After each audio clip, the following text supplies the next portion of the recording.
So they asked Jesus, "Why do your disciples not fast?" My brothers and sisters in Jesus Christ, during the season of Lent, we practice usually many acts of piety to express our devotion. However, what God demands from us is not mere external signs of devotion, but sincere acts of repentance that lead to change of behaviors and attitudes in life. Once a man entered a bar and ordered 3 cans of beer at a time and began to enjoy the beer one by one. The server was surprised by this strange behavior of this man. He was doing this every day. So one day the server asked the reason for ordering 3 cans of beer together. The man replied, "We are 3 friends, so close buddies. We used to drink beer together after work every day. So we decided that when we could not gather together, we will order 3 cans of beer in remembrance of our friendship and enjoy them.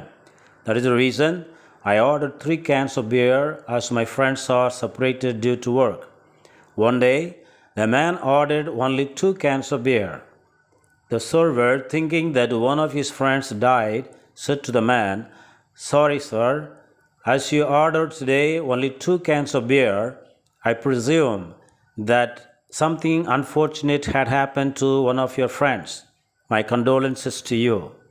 The man replied, No, nothing had happened to my friends. They are all okay, they are living. It is only Lenten season now. So, as a faithful Catholic, I have given up my beer as a sacrifice for Lent, but I drink for my friends.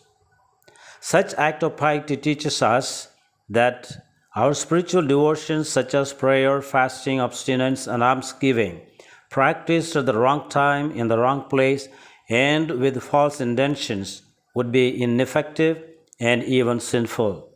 Therefore, the message for our reflection today from the Liturgy of the Word is the integrity of our personal acts of piety.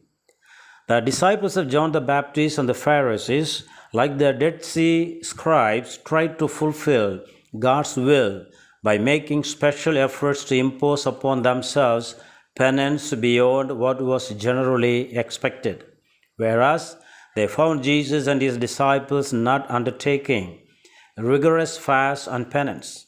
So they asked Jesus, "Why do your disciples not fast?" Their question here concerns individuals' private fast as a devotional practice. In response to them, Jesus explained about the proper time and the purpose of fasting. As long as Jesus the bridegroom was with the disciples, there was no need for them to fast or to mourn, but only to celebrate the gift of life. However, after the death and resurrection of Jesus, it was the appropriate time for the believers to fast and do penance as part of their devotion and piety. Hence, our devotional practices such as prayer, fasting, and doing sacrifices must lead us closer to God and not merely to fulfill rituals or our own personal interests.